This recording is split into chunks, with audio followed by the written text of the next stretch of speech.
Hi, I'm Adam Shepherd. And I'm Jane McCallion. And you're listening to the IT Pro podcast. Now, the tech skills gap is never far out of the news, and STEM skills, especially technology and computing, have become an increasingly important part of the curriculum. Indeed, government policy in higher education is leaning hard towards STEM at the expense of humanities and the arts. It's also a continual focus for businesses seeking to upskill employees, with coding and data skills frequently seen as priorities for internal development. But is there a danger of tipping the balance too far in favour of hard science at the expense of softer skills? How can we ensure the training on offer to lifelong learners will produce professionals with a well-rounded set of transferable skills?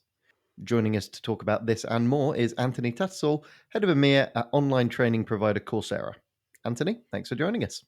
You're very welcome. It's a pleasure to be here. So, Anthony, Coursera has recently published its latest Global Skills Report. Can you tell us a little bit about the report and what it covers? Absolutely. So every year we publish what we call a Global Skills Index, which is part of the overall Global Skills Report. And this is really looking at the state of skills across a wide range of countries. So we look at the insights that we can glean from our platform data and research.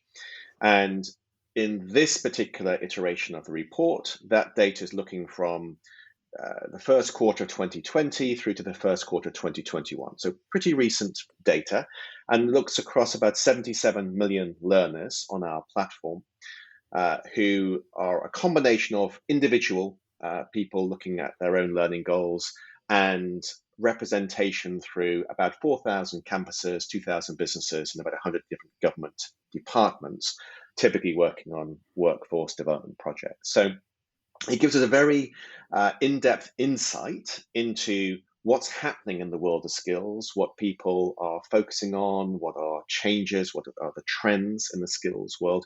But it also gives us some insight into the relative skills, competencies, or proficiencies of different countries and across different domains. So we can look at, for example, the UK and see how does it compare perhaps globally or with Europe.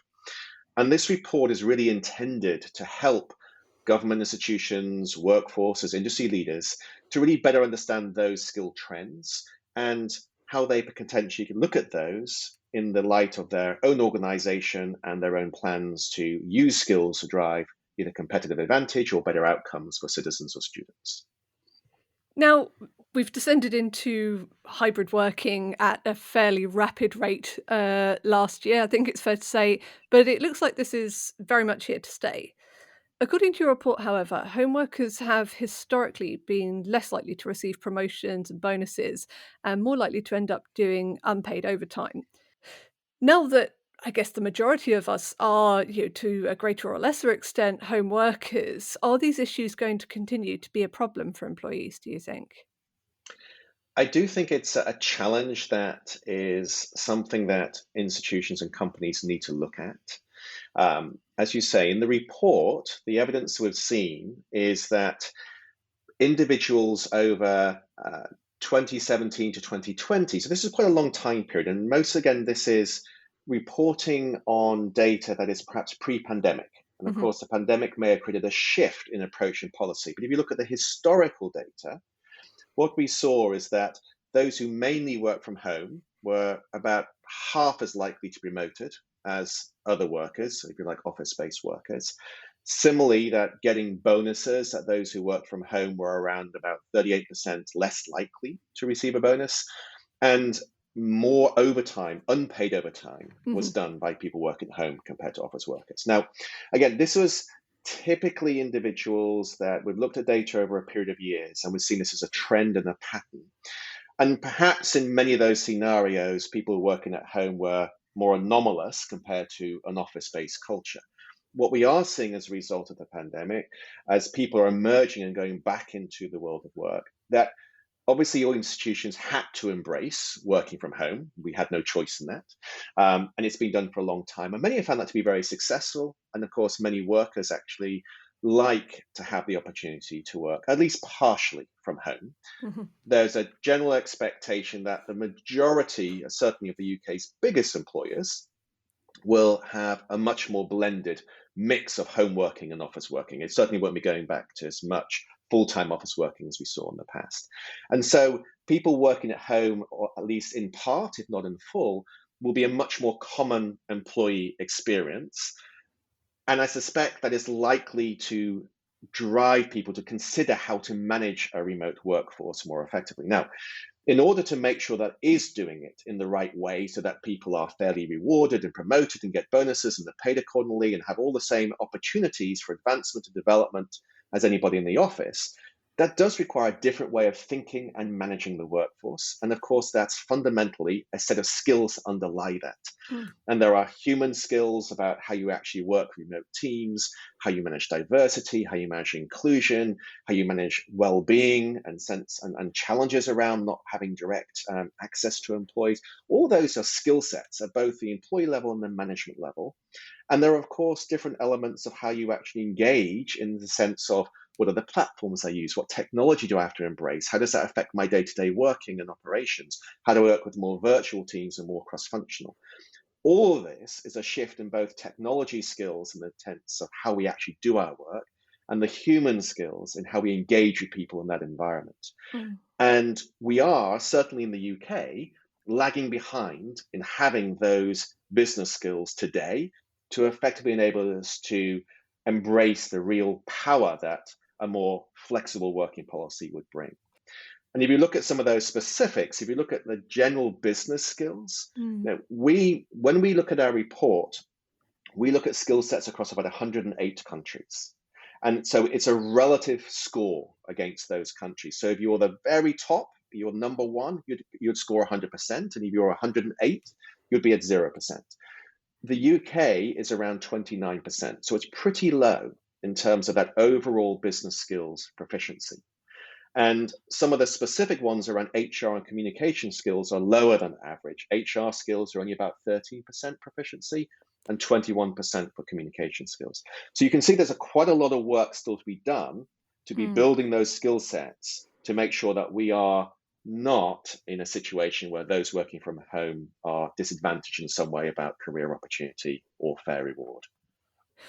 I wonder if, over that initial period that we're looking at, 2017 to 2020, that there was an element of sort of out of sight, out of mind, or even that, well, they're working from home, so they don't need, X, Y, Z, and that, the pandemic experience will have broken that down a little bit more, and that people who are home workers, whether that's 5 days a week for whatever, might be seen with equal value as their in-office colleagues.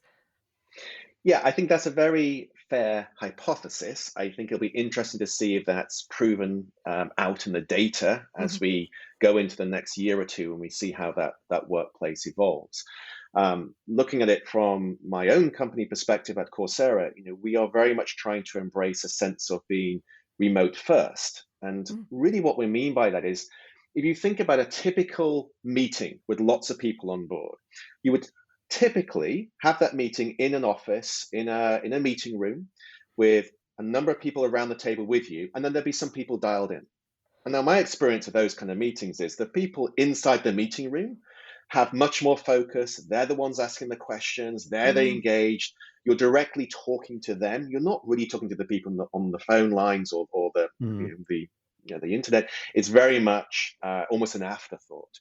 And so trying to move to a remote first culture where you're really making sure that people who are working at home are not the afterthought, but actually the first people you're trying to reach out to, and you're prioritizing them, that's really critical. And so that's a different way of thinking about how you work and how you evolve, and it is going to take some processes to make that happen. Yeah, that's something we actually covered in one of our recent IT Pro panel features. The CTO of Moonpig, Peter Donlan, was saying that they are adopting a similar strategy where for kind of important meetings, they're either going to be entirely in person or entirely remote to avoid that kind of situation where you've got effectively second-class citizens when people are participating remotely. Yes. And of course, that's not the only element of it. That's one part of it, is how you run a meeting with multiple people, but it's also about if you're not seeing people in the office and you're not seeing what they're doing day to day, and you don't have the opportunity to walk past their desk and have those little check-ins and catch-ups and chats and Mm. coffee room breaks, you're building a kind of connection with an employee through those impromptu moments that is very hard to replicate when someone works from home, because everything has to be scheduled when you're working from home. You have to arrange a Mm. meeting just to have a catch-up. It's hard for people to connect with social events and so on. So it's really having a continual thinking about every element of the working from home experience and how that is not going to disadvantage those individuals in some way. And you're really embracing the flexibility that brings to still derive the best possible outcomes for your organization. And it is a very different set of skills. It's a very different way of managing people, a very different way of working cross-functionally, and a very different way of engaging people. And there are a lot of additional things that you need to take into consideration around, do people have the right setup at home? How is their well-being going to be managed? What resources they've access to? Are they in a secure situation? There's going to be a lot more transition of possibly confidential information from an office space set up into people's homes. There's lots and lots of things to think through.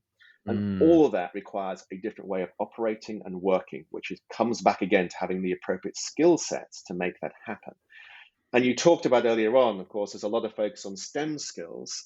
STEM skills in isolation don't solve for what I think you described as soft skills. We tend to refer them as more human skills, because I think sometimes the use of the word soft kind of underplays the value that they can Mm. bring. But Mm. those human skills, that ability to work with people and work on empathy and critical thinking skills and emotional intelligence and diversity and remote working capabilities, they are critically important for any organization to make the most of its technical skills. And it's the two of them together that really drive value. Mm. And I want to go back, speaking of which, to something that you mentioned slightly earlier on, which is the fact that the UK is, I guess, falling behind a little bit when it comes to some of those more human-centric skills like HR and Mhm. communication. So they were kind of some of the lowest scores in terms of kind of core business skills. Um, how big of a problem is this for the UK in general and for UK-based organizations specifically, when we look at kind of competing in a global marketplace, both for talent and for customers? It's going to become a challenge, and I think it's going to become an increasing challenge for organizations in the sense that if you look at the UK on business skills, right, we're ranked 35th in Europe. So that's quite a long way off, given the size of the Mm. economy and the investments we make in our education programs and everything else. We would hope that would be a little bit higher up in the rankings than that, and ideally near the top. Now, as you go into an environment where it's more remote working orientated, you really don't need to be resident in the country. You really don't Mm. need, you could really work from anywhere. I mean, there's time zone considerations to take account of, but if you look across Europe, I mean, really, we've only got a couple of hours of time zone. It's pretty easy to manage workforces across Europe. Mm. So you start opening up competition, which means highly skilled UK workers could be working for French or German firms, and German and French firms could, of course, be hiring highly skilled workers who are going to stay working from home in the UK. There's nothing stopping that happen other than the normal politics, legislation, all the fun and games that come with that. But from a purely Mm. global access to talent, the world's going to open up because we can theoretically work from anywhere, and it's going to be based on the talent of those individuals. Now, if individuals Mm. themselves, if they want to progress in their career and they want to develop their skill sets and create promotion opportunities and so on, they need to have the opportunity to both develop the skill sets and to work for organizations where those opportunities will be fostered. And in most cases, that's going to happen where companies are able to thrive and to outperform their competitors, which allows them to grow and create those opportunities. So the best companies will attract the best skill sets. And if those best companies are not in the UK, then our best talent is likely to go and look for work outside. And that then becomes obviously a vicious declining circle if we get Mm. into that Mm. situation. So we want to make sure that we are competitive in the UK as an overall workforce and having the skill sets that are available to us. We also want to make sure that we are creating skill sets that we know are going to be much more important in the future. Not just so that we can stay competitive, but there's a real serious risk that for large parts of the population, that if we don't give people the opportunity to reskill, that the skill sets they have today will no longer be relevant in the world of work, and their current role will be automated out of existence, at least in part, if not in full, by advances in technology and machine learning and AI and so on. And that creates a problem then for the government, because if you have a lot of individuals who don't have the skills that businesses are looking for, they are much less likely to be employed or much less likely to earn the money that they could potentially earn, which either reduces tax revenue or it increases the amount of benefits provision we have to provide for people who are able to secure work, none of which is particularly positive for the economy. So if we can create a strong skills landscape where UK-based working people have a great skills profile and it's future-orientated skills as well, and we have good digital and data literacy skills, good technical capabilities, and strong human skills that work in the way the world of work is going today, it puts individuals in a strong place to succeed, and it gives businesses a great talent pool to ensure that they can thrive competitively on the world stage. And skills underlies all of that. Skills and technology are the fundamental components for any organization to be able to competitively outperform its peer group.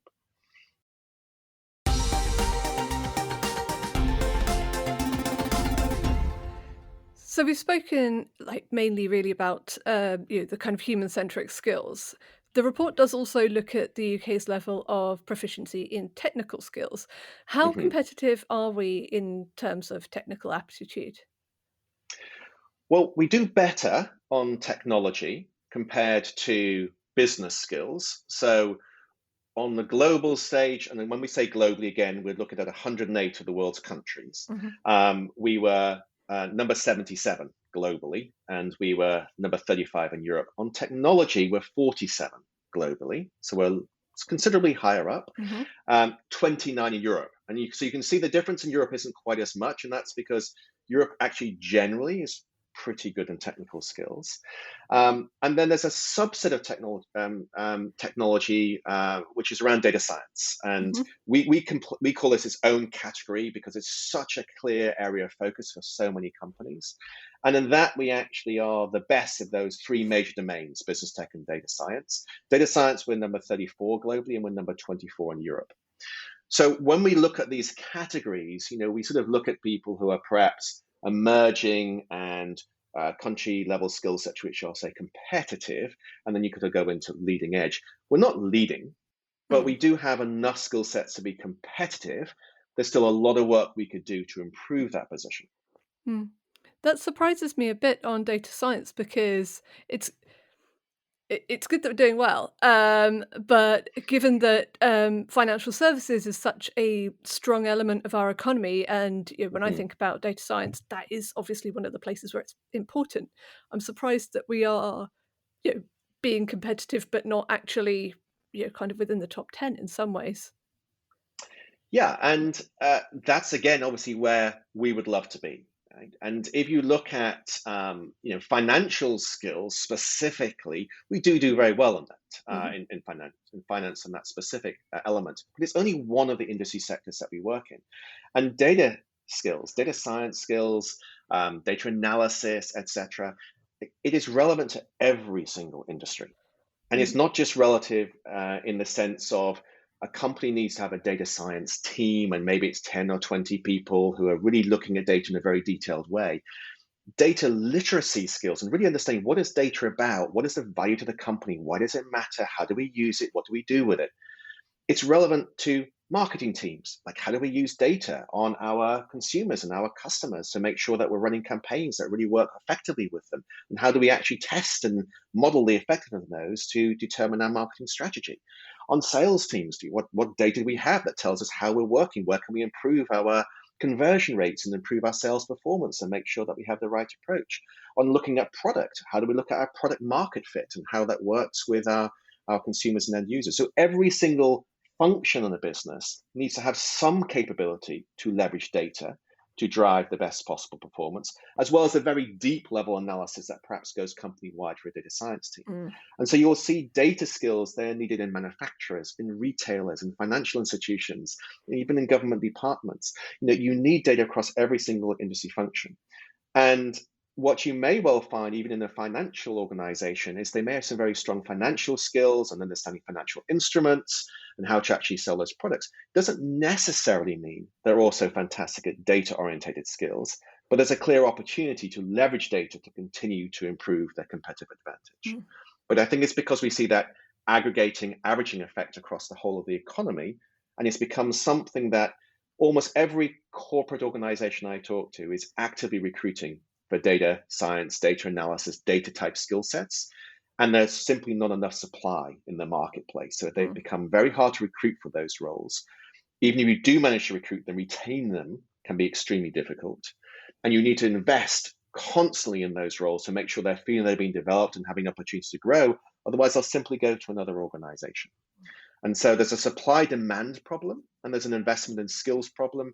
There's also a challenge for many organizations to understand what is the value of data? Like, how do I measure the business case? How do I justify investment in big data skilling programs? Yeah. Or building data literacy across my whole organization? It's very difficult to kind of say, well, that's going to deliver me X amount of revenue or growth. It's a hard thing to quantify. And that also, I think, creates a reticence sometimes for organizations to invest as much as they could in data skills, even though there's a kind of inbuilt recognition that it's super valuable. It's just hard to define what that value really is.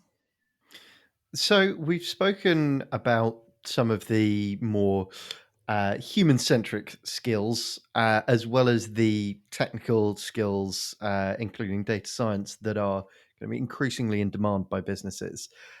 Where should businesses be putting their focus in terms of learning and development? Because obviously it can be difficult to balance both of those things at the same time, and there's occasionally a tendency to go for the kind of quote unquote shinier aspects of things like data science and whatnot than the slightly more, not to put too fine a point on it, slightly more boring side of kind of HR and communications and some of the fundamentals, as it were. And you're right. It's very easy to kind of focus on specific areas of skills, and particularly the ones where you can see an obvious need and a very definable area of focus in terms of building those skills propositions. But it is really just addressing one part of the puzzle, and we do need to look at it holistically. The challenge that you find in most organizations, certainly any organization of scale, is that you'll have multiple functions, and you'll often have a central team that's trying to figure out how to do learning for the company overall. And if you're a central team, you generally don't have the detailed knowledge of the skills required and how those functions work, because that's not your area of specialism. And so you're likely to go out to look at the marketplace and just try and find something that's kind of as broad and wide as possible, which may or may not meet the learning needs, because it's just a catalog of options to access. Similarly, on the functional side, often the individual teams are frustrated with what's available centrally because it doesn't necessarily meet their needs and they don't have that understanding. So I think the core of this is not so much about trying to find things for people that you can access for learning. It's really about defining what's critical for a role. So when we look at an organization and you look at a particular role, and they could be in a data science team, they could be in sales, they could be managers, they could be supply chain operatives. What are the skill sets that are needed across both technical, data, and of course human skill domains that make that role as effective as possible? What are the ideal skill sets that allow them both to perform the role itself and to work cross-functionally with other related functions and their peers? And then having looked at the role requirements, we can build specific sets of skills that are going to enable that role to be successful. And then by defining it in the skills that are required across the organization and how those skills interrelate with each other, you can then identify and build the learning programs that support creation or upskilling to enable those roles to be as effective as possible. And that isn't about piecemeal picking things. It is about looking holistically across the skills landscape. The positive benefit of doing it in a holistic approach by looking at it across all the different roles and the skill sets is it helps organization identify where there are transferable skills and commonality in skills, which improves the ability for people to be able to move around in the organization, to have what we'd call internal mobility, where people can go from a sales job to a marketing job or from a finance role to a data science role, because there are going to be some core skills. Human skills often go across multiple capability sets, and you can actually build technical skill proficiency relatively quickly.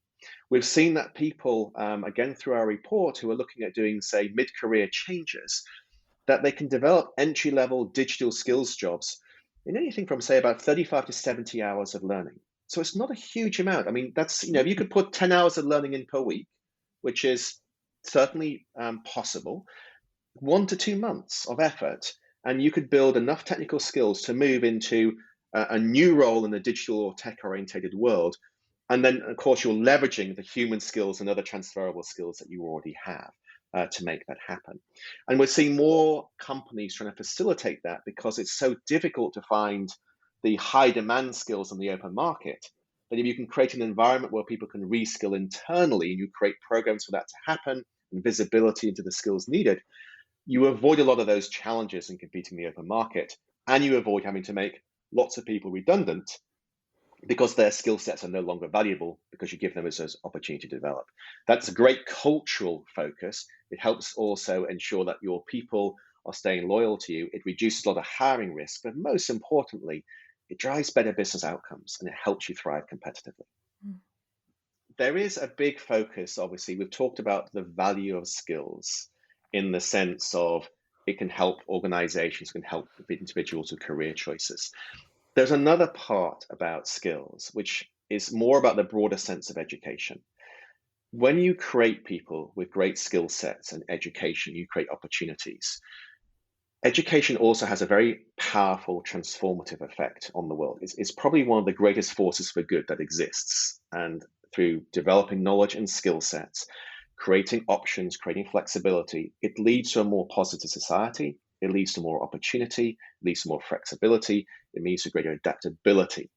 And what we've seen is that organizations that really focus on giving individuals the opportunity to develop, to progress, to have the skill sets that will really lead to improved business outcomes, the brand perception of those organizations is very positively impacted. And you see that when people are looking for companies to work for and the reasons why they say they want to join, it's often becomes a much bigger focus on the opportunity to really connect what I do with the outcomes of the company. It's the development opportunity. It's the opportunity to reskill, have flexibility in my career. So just focusing on it is something that can help amplify the brand and create more talent attraction, as well as leading to those competitive outcomes. So I think it's something that if governments, if educational institutions and corporations all get behind the overall skills agenda, it's a very, very positive thing for society as a whole. Well, unfortunately, that's all we have time for this week. But thank you once again to Coursera's Anthony Tattersall for joining us. You can find links to all of the topics we've spoken about today in the show notes and even more on our website, itpro.co.uk. You can also follow us on Twitter, where we're at ITPro, as well as Facebook and LinkedIn. Don't forget to subscribe to the IT Pro podcast wherever you find podcasts to never miss an episode. And we'll be back next week with more analysis from the world of IT. Until then, goodbye. Bye.